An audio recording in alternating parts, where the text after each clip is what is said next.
feu a repris au Cap, en Afrique du Sud. Il était pourtant maîtrisé, mais des flammes s'échappent à nouveau du Parlement ce lundi après-midi. Caroline Dumais, vous êtes sur place. On va découvrir, je crois, les images que vous avez tournées. Quelle est la situation ? Écoutez, la situation est dramatique, hein. Le feu a repris vers 16h30 heure locale, alors que personne ne s'y attendait. Il n'y avait même plus de pompiers sur les lieux. Et il a repris de plus belle. Alors, est-ce que c'est parce qu'il y a du vent? Est-ce que c'est parce qu'à l'intérieur, c'est une véritable fournaise? Vous pouvez imaginer, c'est comme un bâtiment du 19e siècle. Tout l'intérieur, ce sont des boiseries, des moquettes. Donc, c'est très, très sensible.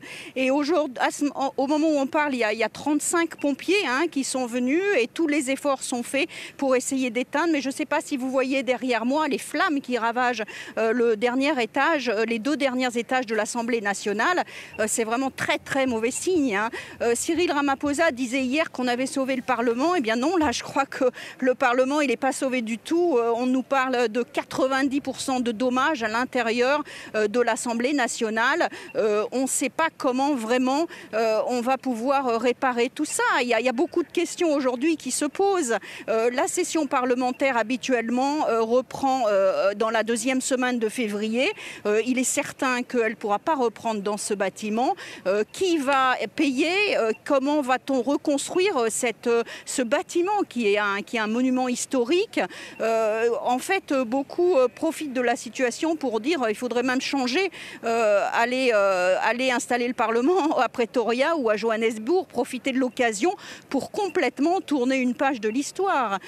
Parce que c'est vrai que si beaucoup ici sont vraiment dévastés par cet incendie, certains sont presque contents. On a vu des tweets notamment de membres de l'IFF, de Julius Malema, de combattants pour la liberté économique, et aussi de la fille de Jacob Zuma, qui disait que c'est l'opportunité de voir partir en cendres le passé sud-africain.